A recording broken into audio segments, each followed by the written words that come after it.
26/11/2008 साली मुंबईवर झालेल्या हल्ल्यातील शहीद पोलीस अधिकारी आणि नागरिकांना शिवाजीनगर पोलीस मैदानावर पुण्याचे पोलीस आयुक्त गुलाबराव पोळ यांनी पुष्पचक्र आणि मेणबत्ती पेटून श्रद्धांजली वाहिली।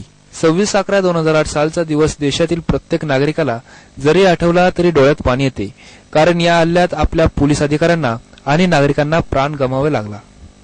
या घटनेला आज 4 वर्ष पूर्ण होत आहेत, पण तो दिवस म्हटलं की नागरिकांच्या डोळ्यात पाणी येतं।